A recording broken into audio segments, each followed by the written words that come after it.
नमस्कार। मैं सुल्तान और आप देख रहे हैं फतेहपुर टाइम्स। आज लाइव सीरीज में हमारे साथ हैं मनोज बाटड़, प्रदेश महामंत्री भाजपा युवा मोर्चा राजस्थान। आज आपसे हम चर्चा करते हैं। पहल की शुरुआत की है। मैं कई दिनों से इन न्यूज चैनलों के माध्यम से जुड़ा हुआ रहा हूँ, लेकिन ये कोई पहली बार कहीं देखने को मिल रहा है कि हमारी ग्रामीण पृष्ठभूमि में जिस माहौल में इस देश को आवश्यकता है, मोदी जी जिस तरह से गांव की तरफ जाने का मन बना रहे हैं, उसी तरह आपने एक गांव से निकल के और शहरों की तरफ ये जो हुजूम बना था, इस कड़ी में अपना एक स्थापित होने की जो स्थिति खड़ी की, इसके लिए आपको ढेर सारी शुभकामनाएं एवं बधाई। बहुत बहुत धन्यवाद। चलिए हम बातचीत का सिलसिला शुरू करते हैं। तो सबसे पहले हम बातचीत कर रहे हैं आज इस जहाँ कोरोना वीरों का सम्मान हो रहा है, वहीं एक थोड़ी दुखद खबर भी आई है, उसके बारे में आपसे चर्चा करते हैं। मैं इस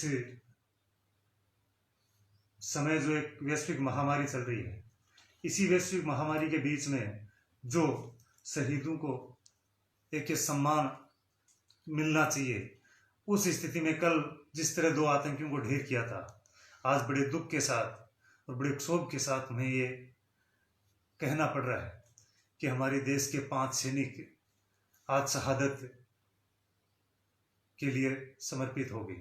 इस देश के लिए वो मर मिटे।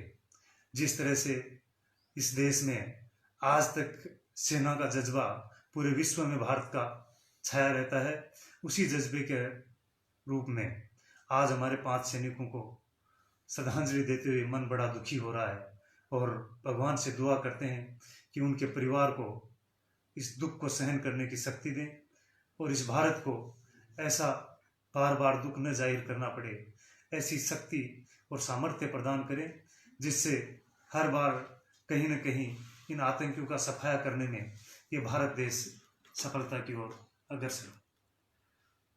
बहुत बहुत धन्यवाद। जहाँ पे एक तरफ पूरा देश कोरोना से लड़ रहा है, वहीं पे आतंकी हमारे देश से लड़ रहे हैं। इसमें आपने भी देखा आज की जो घटना हुई है, बहुत दुखद घटना है, लेकिन अब उनको हम श्रद्धांजलि देते हुए आगे बढ़ते हैं। आज पूरा देश जो सेना है वो कोरोना वीरों का सम्मान कर रही है। आपने देखा होगा कि हेलीकॉप्टर से, हवाई जहाज से जो जो हॉस्पिटल हैं जहाँ कोरोना के जो पेशेंट हैं वहाँ पे फूल बरसाए जा रहे हैं, डॉक्टर्स का सम्मान हो रहा है। उसके बारे में हम मनोज जी से बात करते हैं। इसके बारे में आपके क्या विचार हैं, क्या बताएं?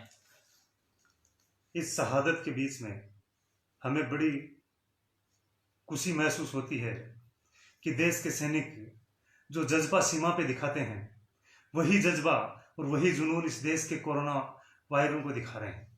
जो कोरोना से लड़ने के लिए हमारे देश में डॉक्टर्स, नर्सेज, सुरक्षाकर्मी, स्वास्थ्य कर्मी और सफाई कर्मी, सब लोग जिस तरह से इस देश में काम कर रहे हैं, उनका हौसला अफजाई करने के लिए जिस तरह वो रात दिन सीमा पे लड़ते हैं, आज उनके 5 साथियों की शहादत के बावजूद भी उन्होंने जो ये जज्बा दिखाया है, ये देश के लिए एक अनूठी पहल है। और देश के लिए नहीं, जिस तरह से मोदी जी ने पूरे विश्व में सबसे पहले लॉकडाउन करके सबसे जल्द इस अनूठी छाप में भी आज से इस वैश्विक महामारी के समय राजनीतिक बात नहीं करना चाहता, लेकिन दुर्भाग्य है इस बात का कि माननीय सीताराम जी येचुरी कल जब ये विषय आया कि सैनिक इन वीरों के योद्धाओं को सम्मान करेंगे, इन योद्धाओं पे फूल बरसाएंगे, ये जहां हॉस्पिटल्स हैं वहां पर न जाने कौन सी दिशा में ले जाना चाहते हैं। अरे शर्म करनी चाहिए उनको। इस आज सीताराम जी येचुरी का कोई बयान नहीं आया कि हमारे 5 सैनिक शहादत होगी। उन सैनिकों के लिए कोई बयान नहीं आया। उनका बयान इसलिए आता है कि जो देश के लिए लड़ते हैं। मैं आप सब के बीच में इस के माध्यम से, लाइव के माध्यम से पूरे देश और दुनिया को ये बताना चाहता हूं कि हमारे सैनिक विश्व के सबसे अच्छे योद्धा है और उन्होंने इन कोरोना योद्धाओं को सम्मान करना उनकी जिम्मेदारी लगी, उनको ये महत्वपूर्ण लगा। जिस तरह से ये देश एक मुखी होकर दिखाई देता है, इन लोगों को तो न जाने कैसा जुनून बढ़ा है इन सैनिकों के, जो अपने मन से इतना बड़ा काम कर रहे हैं, जो पूरा विश्व इसकी सराहना कर रहा है, उस समय भी कम्युनिस्ट अपनी ओछी राजनीति से, तुच्छ राजनीति से बाज नहीं आते। मैं सबके माध्यम से यह आग्रह करता हूं कि सीताराम जी, कम से कम जब देश संकट की घड़ी में हो, जब देश पे नहीं पूरे विश्व में एक वैश्विक महामारी फैल रही हो, उस वैश्विक महामारी के समय अपनी ये चीनी भाषा कम बोलें। वो एक चीनी वायरस आया था जो कई दिनों से यहाँ घूम रहा है, और यही एक चीनी वायरस कई दिनों से कम्युनिस्टों के नाम से जो पनप रहा है, उस वायरस को इस हवा देने की कोशिश न करें। हम कोरोना वायरस को भी निपटा देंगे, और अगर ये देश में इस तरह का कोई और वायरस खड़ा होने की कोशिश करेगा तो उसको भी ये देश बर्दाश्त नहीं करेगा। मैं करबद्ध आग्रह करता हूं कि हमारे देश में जो शांति बनी है, हमारे देश में जो ये कोरोनाओं से लड़ने का जो हमारे देश के योद्धाओं में जो जज्बा बना है, उस जज्बा को जो सलाम करते हैं, जो उनको धन्यवाद देते हैं, जो उनका अभिनंदन करते हैं, मैं उसके लिए सबको धन्यवाद देता हूं। अगर किसी कम्युनिस्ट मित्र में भी हिम्मत है तो इनका सम्मान करें। इसमें किसी बीजेपी का नहीं हो रहा है, कोई नरेंद्र जी मोदी का सम्मान नहीं हो रहा है, यह तो उनका सम्मान हो रहा है जो इस देश के लोगों को बचाने में लगे हैं। चलिए, बहुत बहुत धन्यवाद। जो अगली चीज है मैं आपसे चर्चा कर रहा हूं कि सरकार ने red zone, green zone, orange zone जो डिसाइड किए, उस जोन क्या जोन है, कैसे पब्लिक के हिसाब से क्या खुलेगा, क्या बंद रहेगा, कहाँ क्या क्या खुलेगा, और इससे कोरोना से हम कैसे निपट पाएंगे, कोरोना से हम कैसे इस चीज को डील कर पाएंगे, तो उसके बारे में आप कुछ बताएं।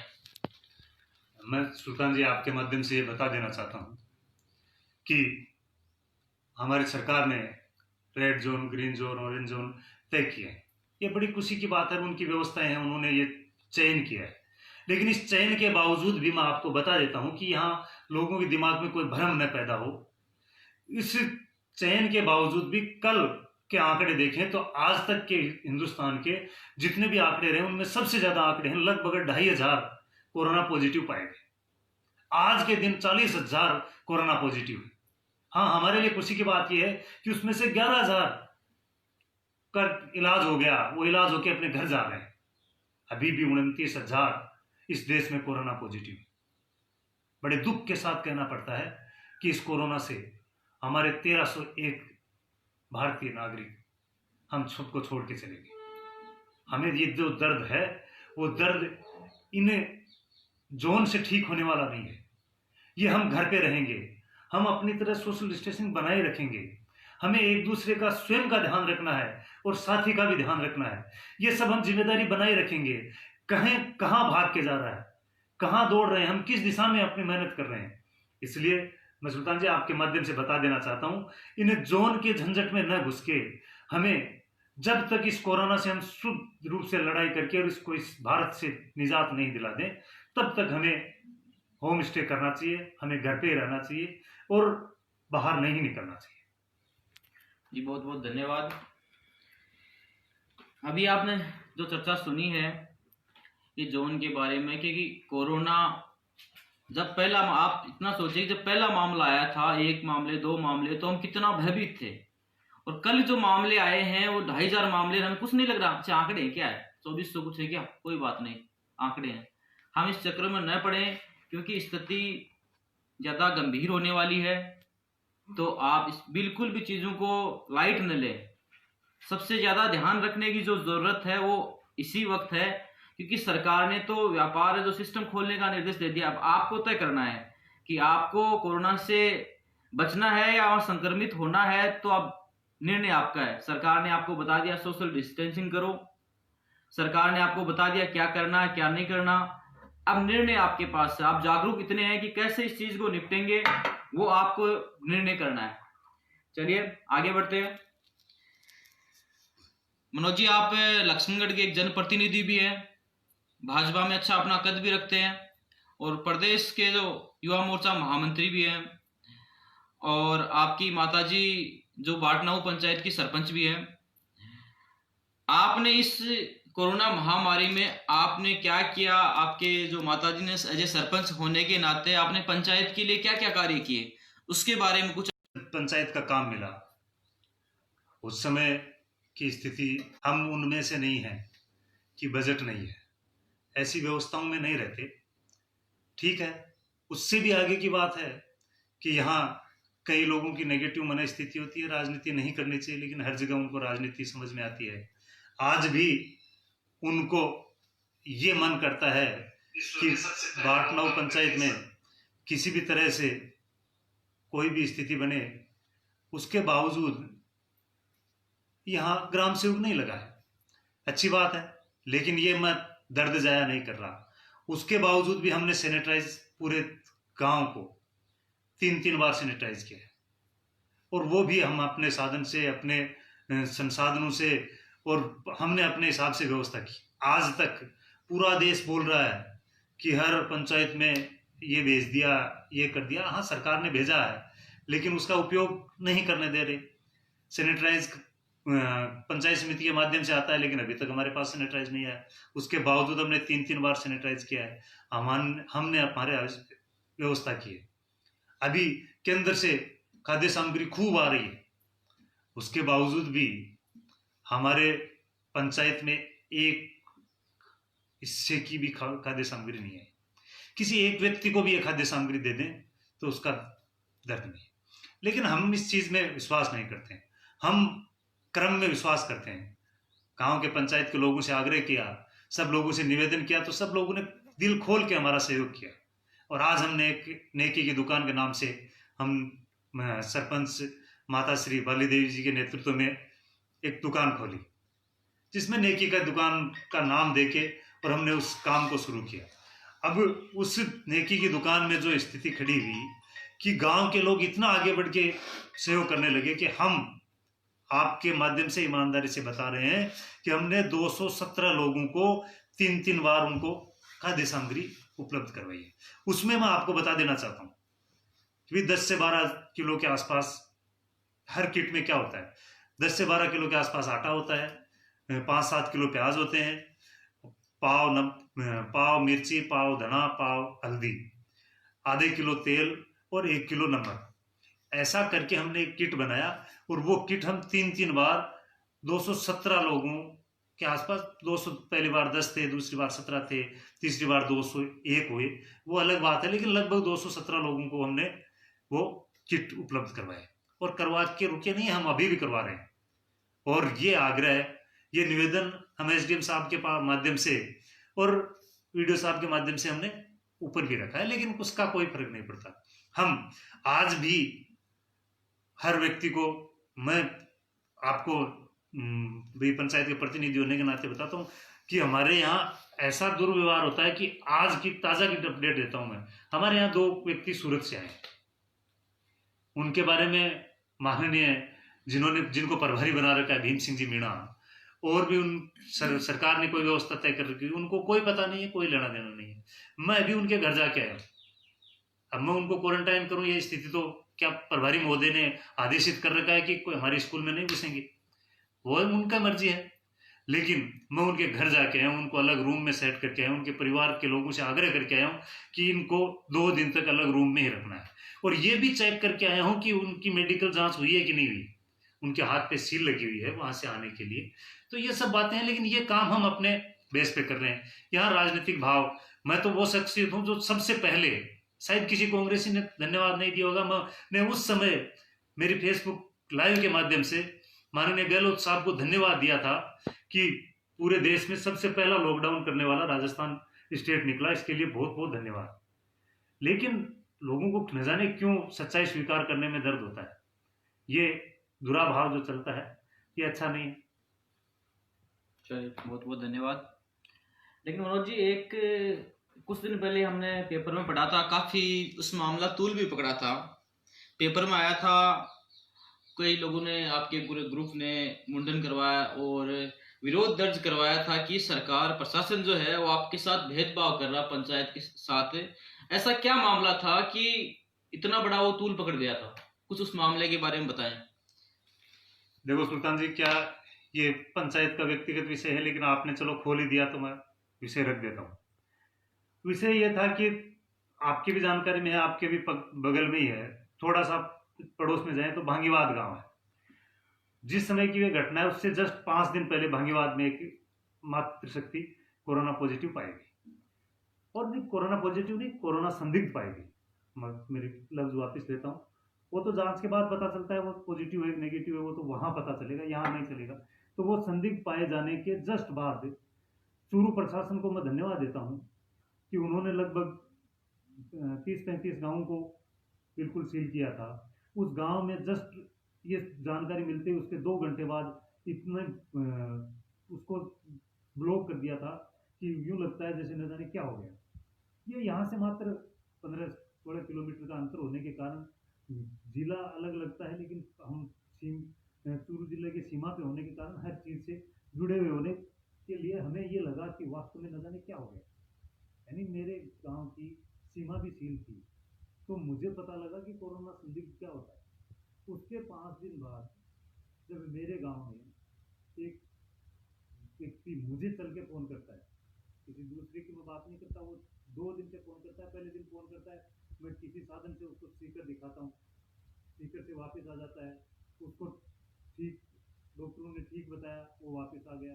रात को उसको फिर संतुष्टि नहीं हुई, उसने सुबह जल्दी फिर फोन किया, रात को फोन किया, और सुबह जल्दी करते ही मैंने डॉक्टर साहब को, हमारे यहाँ के डॉक्टर साहब को कहा, डॉक्टर साहब गए, डॉक्टर साहब ने जाके जांच की, जांच करके मेरे को कहा कि इसको अपने को रेफर करना पड़ेगा।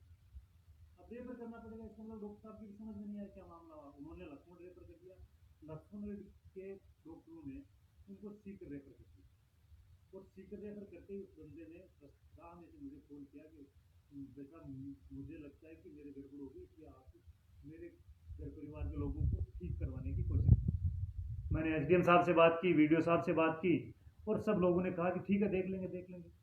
अब ये बात भी नॉर्मल हो गई।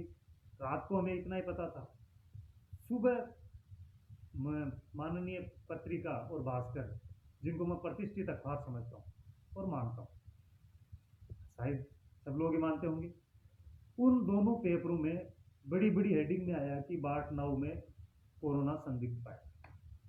अब वो चीज किनके कहने से आई, कैसे आई, बांगीवाद की घटना को देखने के बाद मैंने फिर एसडीएम साहब से बात की, जिम्मेदार अधिकारियों से बात की, लेकिन कोई अंतर नहीं, वही डाक का 3 पात।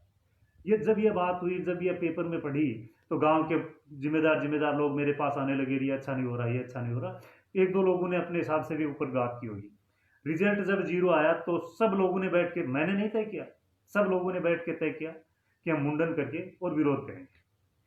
अब विरोध का स्वरूप लोगों ने तय किया, आज भी आप देख रहे होंगे मेरे छोटे छोटे बाल है, लेकिन इसका कारण ये था कि मुंडन हुआ। मुंडन करने के समय मैं इसको ज्यादा बड़ा हुआ नहीं देना चाहता था, लेकिन फिर भी उसके बावजूद भी जब हमने 15-20 लोगों का मुंडन हुआ, तब तक हमने किसी कार्यकर्ता ने फोटो खींच के फोटो दे दी, सब बातें हो गई। दुर्भाग्य तो तब खड़ा होता है जब व्यक्ति ने देखा नहीं, उससे पहले कभी वो पंचायत में आए नहीं, आज दूसरे दिन वो लाए। मैं सबसे आग्रह करता हूं कि मेरे गांव में मुंडन करने वालों में 10-20 लोग नहीं थे। ये एसडीएम साहब ने कहा कि 3-4-7-8 लोगों ने बाल कटवा लिए होंगे। मैं आपके माध्यम से इस लक्ष्मण के एसडीएम साहब को और इस मंत्री गोविंद सिंह डोटासरा जी से आग्रह कर देता हूं कि मुंडन करवाने वाले कोई 2 मिनट में बाल नहीं उगते, इसलिए आप कभी भी आ जाओ। 227 लोगों ने मुंडन करवाया इस पंचायत में, मित्रों 227 लोगों ने मुंडन करवाया है, जो उनको सिर्फ 7 लोग नजर आते हैं। हमने इस वैश्विक महामारी के समय कोई विरोध जैसा माहौल न खड़ा हो, हम सोशल डिस्टेंसिंग न टूटे, हम अपनी जिम्मेदारी से पीछे नहीं हटे, इसलिए हम सब ने ऐसा कोई माहौल नहीं खड़ा किया। उस दिन के बाद हमारी जो जिम्मेदारियां थी, हमने उनको अपने हिसाब से निर्वहन करना शुरू कर दिया। हम नहीं चाहते थे कि इस मंत्री महोदय के और हमारे कोई तकरार जैसा माहौल गांव के और पंचायत के लोगों को उसका कोई नुकसान उठाना पड़े। मैं अभी भी मंत्री जी को और एसडीएम साहब को बता देना चाहता हूं कि आप जिस भाषा में बात करना चाहते हो, उस भाषा का जवाब देना मुझे बहुत अच्छी तरह से आता है। दर्द इस बात का भी हो गया, माननीय पूर्व मुख्यमंत्री यशस्वी वसुंधरा जी सिंधिया का मेरे पास फोन आ गया। उन्होंने पंचायत के मुखिया होने के नाते, उनका एक जिम्मेदार कार्यकर्ता होने के नाते जब मुझसे हालचाल पूछे, यहाँ के बारे में पूछा तो बता दिया। अब उस जानकारी को जब एसडीएम साहब को लगी तो इस चीज के लिए भी उनको दिक्कत खड़ी हो गई। फिर माननीय वसुंधरा जी ने हमारे प्रदेश अध्यक्ष सतीश जी को कहा, सतीश जी ने मुझसे कहा कि क्या परिस्थिति होगी, क्या घटना हुई, क्या हुआ, तो मैंने उनको जब डिटेल से बताया और हमने ये भी बताया। आज मैं तो उस पत्रिका का भी धन्यवाद करता हूँ कि उन्होंने इन काली करतूतों का कुछ हद तक उजागर किया है। फर्क तो इस अंधी सरकार पे कुछ नहीं पड़ना है, लेकिन कुछ हद तक खाद्य सुरक्षा के मामले में उजागर किया है कि सरकारी जिम्मेदार लोगों को खाद्य सुरक्षा मिल रही है, इनकम टैक्स पेयर को खाद्य सुरक्षा मिल रही है, साधन संपन्न और जो गांव के प्रतिष्ठित लोग हैं, जो बहुत अच्छे सक्षम लोग हैं, उनको खाद्य सामग्री मिल रही है। ये पत्रिका का है, कल फिर आप मुझ पे ब्लेम करेंगे। ऐसी घटना इससे बहुत ज्यादा मेरे पास भी है, मेरे गांव में भी है, मेरी पंचायत में भी है। मैं उनका जिक्र नहीं कर रहा हूँ, जो आज के अखबार में आया मैं उसकी बात कर रहा हूँ। ये सब होने के बावजूद मैंने जो मेरे गांव के गरीब जिनको नहीं मिल रही है खाद्य सुरक्षा सामग्री, नहीं मिल रही, जो खाद्य सुरक्षा के लाभार्थी होने चाहिए उसके बावजूद वो नहीं है, उन लोगों की सूची दी। वो सिर्फ इसलिए नहीं बन पा रही, वो सिर्फ इसलिए एसडीएम साहब नहीं तैयार कर पा रहे, उन लोगों को सिर्फ इसलिए नहीं जोड़ पा रहे कि वो मेरी पंचायत के लोग। अरे भले इंसान मंत्री महोदय, इस पंचायत ने आपको खूब वोट दिए थे, मैंने नहीं दिए, आगे भी ऐसे कर्म रहेंगे तो नहीं दूंगा, लेकिन मैं नहीं दूंगा इसका मतलब कोई नहीं देता, ऐसा थोड़ा होता है। इस पंचायत में वो लोग भी रहते हैं जिन्होंने आपको बहुत प्यार किया है, बहुत आपको स्नेह बरसाया है, उसके बावजूद आप ऐसा भाव रखते हो। मित्रों, जब सतीश जी पूनिया से मेरी बात हुई तो उन्होंने, किसके माध्यम से हुआ, क्या आदेश हुआ, वो मुझे नहीं पता, किसी सरकारी कर्मचारी को, जो मेरे गांव का कर्मचारी है, अधिकारी बना के भेजा कि आप जाओ और सर्वे करके और नाम कलेक्शन करके, और उनको सर्वे किए आज 10 दिन हो गए, उनको एक भी नाम ऐसा नहीं मिला जिसको खाद्य सामग्री मिलनी चाहिए, जो गरीबी रेखा में उनको नजर आता हो। अरे मैं तो ये भी बता देता हूं कि हमारे यहाँ ऐसे लोग भी हैं जिनकी एक बिस्वा जमीन नहीं है, जो सुबह शाम खाना तब खा पाते हैं जब कोई कमाई करने जाते हैं। अरे मुझे जब 217 लोग इसलिए मिलते हैं कि हर 7 दिन से उनको भोजन पैकेट, उनको किट देना पड़ता है, उनको कैसे नहीं मिले? मैं कोई सरकारी संपत्ति नहीं, लोगों से कलेक्शन करके उनको दे रहा हूं, और उनको सरकारी संपत्ति में या सरकारी हिस्से में जो हमारे इन सब लोगों के टैक्स से जो कुछ होता है व्यवस्था, उस व्यवस्था में से देने में उनको हर्ज हो रहा है। मित्रों, बात यहां नहीं अटकती, बात यहां आती है कि मंत्री महोदय को ये रास नहीं आ रहा कि वो जैसा चाह रहे थे वैसा नहीं हुआ, लेकिन ये राजनीति का मंच नहीं है। सुल्तान जी, आपके इस माध्यम से मैं ये मंत्री महोदय को और प्रशासन को बता दूं कि ये पंचायत किसी भी अभाव में नहीं जीने वाली, ये भाव में जीने वाली है, हमेशा भाव में रहती है। और हमें तो लोग कुछ भी कहें, कभी मोदी जी को बोलते हैं ताली बजाने से क्या होगा, कभी मोमबत्ती जलाने से क्या होगा। अरे मित्रों, ये तो वो देश है जिसमें आज ही आपने सुबह 11 बजे समापन हुई है रामायण, उसमें माता सीता को भी 3 बार परीक्षा देने के बावजूद भी अंत में इस धरती माता के गोद में ही जाना पड़ा, लेकिन उसको भी लोगों ने ठीक नहीं माना। तो यहां मोदी जी को, आप और हम जैसे कार्यकर्ताओं को कोई ठीक माने, ऐसा संभव नहीं, लेकिन उसके बावजूद भी ये बात नहीं है कि हम अपना कर्म छोड़ दें। हम अपना कर्म करेंगे, जिनको जो करना है वो करें। जी, बहुत बहुत धन्यवाद। मनोज जी, कहीं ऐसा तो नहीं है कि आप बार बार गोविंद सिंह जी डोटासरा को टारगेट कर रहे हैं? कई लोगों का ये आरोप भी है कि आप खुद फेमस होने के चक्कर में एक ऐसा कार्य कर रहे हैं कि अपने आप की, आप सीधी उनकी टक्कर आप कर रहे हैं, तो उसके बारे में क्या ऐसा तो नहीं कहीं? सुल्तान जी, आपकी सोच अच्छी है, आपका विचार अच्छा है, कम से कम मुझे भी आपने एक नई दिशा दी। मैंने आज तक सोचा नहीं और मैं अपने आप को मानता भी नहीं। वो एक सरकार के मंत्री हैं, मैं एक सामान्य से उस राजस्थान की जितनी पंचायतों के वो मंत्री हैं उनमें से एक छोटी सी पंचायत का प्रतिनिधि का पुत्र, उसके एक पंचायत के मुखिया का बेटा हूं, यानी वो भी मैं सीधा नहीं बन पाया। पिछली बार मैंने चुनाव लड़ा, लेकिन पब्लिक ने 2-4 वोटों से मुझे छोड़ दिया, इसलिए मैं उनके सामने कहां टक्कर। वो प्रधान रह लिए, वो 2 बार विधायक रह लिए, अब 3री बार विधायक रह के मंत्री हैं और इस सरकार के सबसे पावरफुल व्यक्ति हैं। हाँ, मेरे खून में या मेरे जमीर में इतना जरूर है कि मैं कहीं अनहोनी अव्यवहारिक बात को स्वीकार नहीं करता। उससे मुझे नुकसान है कि फायदा है वो तो ऊपर वाला जाने, लेकिन मुझे इस बात की खुशी जरूर है कि मैं जब बड़ा हुआ, बचपन से लेके आज तक मैंने जितने अभाव देखे हैं उससे ज्यादा अभाव माननीय मंत्री महोदय हो या कोई और हो, वो मुझे किसी भी हालात में उससे ज्यादा अभाव में भेज नहीं सकते। इसलिए मुझे डर उनका है नहीं, और डर उसको लगता है जिसकी या तो महत्वाकांक्षा बड़ी हो या उसे मौत का डर हो। इसलिए मौत तो मंत्री जी वैसे भी देने वालों में नहीं है, लेकिन मेरी महत्वाकांक्षा भी बड़ी नहीं है। मुझे सिर्फ इस पंचायत की सेवा करनी है, और उस सेवा से आज मंत्री जी चाहें तो भी मैं नहीं चाहता कि उनको तो वैसे अनुभव बहुत अच्छा है। पिछली बार भी जैसे ही सरकार चेंज हुई तो आपको मैं बता देता हूं, एक तो मंत्री जी, आप अभी आपने पूछ ही लिया तो मैं विषय खोल देता हूं। मंत्री वो है गोविंद सिंह डोटासरा जी, जो छोटे छोटे लोगों से लड़ते नहीं है, उनको डराते हैं कि वो उनके फेवर में आ जाए। आपको मैं छोटे से 2 उदाहरण इसी विधानसभा के दे देता हूं। जैसे ही सरकार चेंज होती है, बीजेपी से कांग्रेस की सरकार आती है, मंत्री महोदय पावर में आते हैं।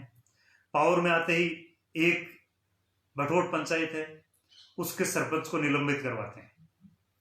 दूसरी घाना सरपंच है, उनको निलंबित करवाते हैं और अयोग्य करवाते हैं। जब तक अपनी सरकार है वो चुनाव नहीं लड़ पाए। सुल्तान जी, ये आपको और उन मंत्री जी को दोनों को ये बात समझ में आनी चाहिए। मेरा विषय तो बहुत बात का है, वो दोनों बेचारे न कहीं फेमस होने में है, न कहीं आपकी चर्चा में है, आप भी नहीं जानते होंगे, लेकिन आज मैं आपको परिचय में दे देता हूं। पिछली बार सरपंच थे वो, उनको निलंबित करवाया था, आज फिर सरपंच का चुनाव लड़ा उन्होंने, और पिछली बार से ज्यादा मतों से दोनों चुनाव जीत के आए। दोनों चुनाव लड़े, एक एसी का कैंडिडेट था, एक ओबीसी का कैंडिडेट है, दोनों चुनाव लड़े हैं, दोनों चुनाव जीत के हैं। उनको अयोग्य घोषित करने वाले ये कौन होते हैं? अयोग्य करने वाले। अयोग्य तो उसको उनकी पंचायत के लोग करेंगे। जिस दिन इनके पंचायत के लोगों को नहीं लगेगा कि सरपंच के योग्य हैं, वो उस दिन वो अयोग्य हो पाएंगे।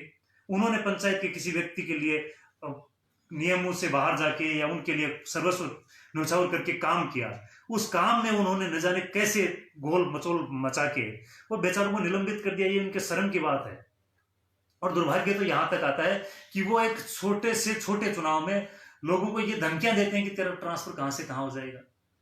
लेकिन मैं इन बातों पे नहीं जाता, वो मेरा ट्रांसफर करवा नहीं सकते, क्योंकि मेरे परिवार में कोई किसी भी डिपार्टमेंट में नौकरी नहीं करता। हम खेत में नौकरी करते हैं, हमारे खेत पे ड्यूटी देते हैं, उसमें कोई वो रोक नहीं सकता। चलिए, बहुत बहुत धन्यवाद। मेरा अंतिम सवाल है जो आज का, मनोज जी, आप गौ सेवा संगठन से जुड़े हुए हैं, आप आरएसएस संगठन से भी जुड़े हुए हैं और काफी सामाजिक संगठन आपने कार्य किया है। अभी कुछ दिन पहले एक घटना घटी थी, जो पालगरी घटना काफी फेमस भी हुई है, उसमें 2 संतों को मार दिया गया था। उस घटना के बारे में आपका कोई लाइव नहीं देखा, आपका कोई विचार नहीं देखा, उसके बारे में आपका क्या कहना है? देखो सुल्तान जी, मुझे बड़ा दुख भी है और शायद आप देख नहीं पाए। मैं ऐसा नहीं हो सकता कि इस देश के संत जान है, इस भारतीय संस्कृति की सब कुछ है वो संत ही हैं। जहां तक भारतीय सभ्यता जिंदी रहेगी तब तक संतों का सानिध्य हमें मिलता रहेगा। मैं लाइव का विषय बात करें तो मैं शायद आप कहीं व्यस्त होंगे, अभी आपने ये नया चैनल शुरू किया, इसलिए मैं जस्ट दूसरे दिन सेकंड नाइट मोमबत्ती जला के और खूब देर तक लाइव आया। शायद कुछ ही लोगों ने श्रद्धांजलि दी होगी उन संत समाज को। श्रद्धांजलि देना इतनी सीरी नहीं है, उससे बड़ी कुछ मैं कर पाता। वो मेरी जिम्मेदारी में इसलिए खटक रही थी कि अभी इस वैश्विक महामारी में कहीं ऐसी बात करें लोगों को ये लगे कि हर जगह राजनीति चमकाने की, अभी जैसे आप बता रहे थे अपने आप को चमकाने की, मुझे खुद को न चमकाना है न मेरी राजनीति चमकानी है। मैं तो इस गांव का एक छोटा सा बच्चा हूं और मुझे इस गांव के लोगों के प्यार ने और इस भारतीय जनता पार्टी के आशीर्वाद ने इतना बड़ा बना दिया जितना मैंने कभी सोचा नहीं था। इससे बड़ा बनने की मुझे कोई आशा और अपेक्षा नहीं। मुझे तो दुख तब भी होता है, आज जैसे भास्कर में मैंने पढ़ा था कि गूगल पे सर्च किया जा रहा है। अब सर्च करने वालों में खुशी इस बात की भी है कि 14 लाख से ज्यादा, 14 लाख के आसपास लोगों ने सर्च किया कोरोना से कैसा बचा जा सकता है। ये देश के उन जागरूक लोगों को, 14 लाख लोगों को मैं नमन करता हूँ, सलाम करता हूँ कि उन्होंने ये देखने की कोशिश की कि हमारी इस वैश्विक महामारी से कैसे लड़ा जा सकता है। उसी के साथ नीचे सेकंड लाइन में लिखा था कि 11 लाख लोगों ने, 10,78,000 लोगों ने वो वीडियो देखे हैं जिसमें पुलिस को पीटा जा रहा है, डॉक्टर्स को पीटा जा रहा है, जिसमें सफाई कर्मचारियों के साथ दुर्व्यवहार किया जा रहा है, जिसमें आप जो बता रहे हो वो पालघर वीडियो भी है। तो ये दुख और दुर्भाग्य है कि इस देश में ऐसे लोग भी हैं 11 लाख, जो इस वैश्विक महामारी के समय, जो इस बड़े दुख की घटना के समय भी अपने आप को क्या खोजने में लगे। पालघर घटना एक कोई इत्तेफाक घटना नहीं, वो एक सुनियोजित घटना है। मैं तो दुर्भाग्य और दुख इस बात का भी मानता हूं कि आप जिन संगठनों से मुझे जुड़ा हुआ मानते हो, मैं जिस समय से इस संगठन से जुड़ा हुआ हूं, उस समय शुरुआती दिनों में मुझे ये सुनने को मिलता था। कितनी सच्चाई है वो अलग बात है, लेकिन मुझे खूब लोगों से सुनने को मिलता था कि अगर हिंदुत्व है या भारतीय संस्कृति या भारतीय सभ्यता के लिए अगर कोई लड़ना या दिल से काम करने का मन हो, तो इस आरएसएस की बजाय तो तुम्हें शिवसेना से जुड़ना चाहिए, जो बाला साहब ठाकरे की इस बड़ी विभूति हैं, जिन्होंने ये देश के लिए न जाने कैसी संस्था खड़ी। और दुख तब होता है जब उसी संस्था के, उसी बाला साहब ठाकरे के सुपुत्र के राज में और संतों को इस तरह से निर्दयता के साथ तब मार दिया जाता है, जब 15 से ज्यादा पुलिस वाले वहां उपस्थित होते हैं और पुलिस वाले खड़े खड़े ये देखते रहते हैं। और आज भी पुलिस वालों को सस्पेंड कर दिया है, कुछ लोगों को पकड़ लिया है। अरे बड़े मानस, ये राजनीति का समय नहीं है, ये इधर उधर की बातें करके किसी विषय को टालने का समय नहीं। माना कि तुम्हें राजमोह हो गया, अरे अभी मैं विषय से भटकना नहीं चाहता, आप लोग उनके सबके सामने महाभारत चल रहा है, अभी भी उसका समय हो गया है, महाभारत शुरू होने वाला है। आज से ही महाभारत का युद्ध शुरू हो रहा है, सिर्फ किस लिए? इस धृतराष्ट्र के पुत्र मोह के कारण। और इसी तरह इस उद्धव के पुत्र मोह ने इस पूरे महाराष्ट्र की जनता को न जाने किस ओर ले जाने का निश्चय कर लिया है। मैं कह नहीं सकता, मैं राजनीतिक भाव ज्यादा नहीं लाना चाहता, इसलिए मैं ये बता देना चाहता हूं कि आज भी दुर्भाग्य से सबसे ज्यादा कोरोना पॉजिटिव पाए जा रहे हैं वो महाराष्ट्र में पाए जा रहे हैं। अरे कुछ करो तो उनके लिए करो। आप इस तरह से साधु संतों को मरवा के क्या दिखाना चाहते हो? अरे घटना तब भी इस कांग्रेस राज में, जब 1967 में दत्तात्रेय जी आंदोलन कर रहे थे, उस समय संतों को इस कांग्रेस ने मारा था। और आज कांग्रेस का क्या हाल है आप सब लोग देख रहे हो। ये हाल करने का न तो मेरे पास कोई सामर्थ्य है, ना आप लोगों के पास सामर्थ्य उस जनता के पास है। जब संत समाज के ऊपर कोई अंगुली उठाएगा, जब संत समाज को कोई आग दिखाने की कोशिश करेगा, तो ये भारतीय संस्कृति उसको किसी भी तरह से माफ नहीं करेगी। मैं आपको बता देना चाहता हूं कि न जाने लोग कैसे कैसे लोग इस राजनीति में घुल मिल गए। अभी कल मैं रात को टीवी में देख रहा था, दिल्ली की पुलिस ने जिस व्यक्ति पे राजद्रोह का मुकदमा दर्ज कर लिया, अभी भी वो मंत्री बन के बैठा है। सुल्तान जी, दुर्भाग्य की बात है कि जिस अल्पसंख्यक आयोग के अध्यक्ष भाई इस्लाम खान को अभी भी यहां मंत्री बना के बैठा रखा है। अरे शर्म करो। जब ठीक है पुलिस ने राजद्रोह का उसका ट्वीट आ गया, ट्वीट लोगों ने देख लिया, वो किस तरह की भाषा का उपयोग कर रहे हैं और अपन कुछ कह नहीं पाते। आज भी दुर्भाग्य है कि साद जैसा जालिम जिसने इस देश को कोरोनामय कर दिया, वो अभी तक पुलिस की पकड़ से बाहर है। ये सब सामान्य घटनाएं नहीं है, ये कोई इत्तेफाक घटनाएं नहीं है। एक मस्जिद में पूरे विश्व से कितने सारे लोग और सिर्फ एक क्या टारगेट लेके आते हैं। किस तरह से हमारे डॉक्टरों के मुंह पे थूका जाता है, किस तरह से हमारे डॉक्टरों को मारा जाता है, किस तरह से हमारे पुलिसकर्मियों के साथ दुर्व्यवहार किया जाता है। ये कई एक इत्तेफाक घटना, कोई भीड़ या समूह का किया हुआ की करतूत नहीं है। ये कोई अंदर बैठे, कोई बंद रूम में बैठे योजना बना के और ये योजनाएं दे रहे हैं, जिन योजनाओं को इस महामारी के समय भी क्रियान्वित किया जा रहा है, और वो अपनी राजनीतिक रोटियां सेकने से अभी भी बाज नहीं आते। मैं एक सामान्य भारतीय जनता पार्टी का कार्यकर्ता होने के नाते मैं सभी पार्टियों के लोगों से आपके इस चैनल के माध्यम से आग्रह करूंगा कि इस वैश्विक महामारी के समय आप जितना ज्यादा हो सकता है अपने घर में रहें, अपने परिवार जनों का ध्यान रखें और इस राजनीतिक भाव से बाहर निकलें, और हम सब स्वस्थ रहें, जल्दी मिलें और बार बार मिलते रहें, ऐसा ही मैं आपसे आग्रह करूंगा।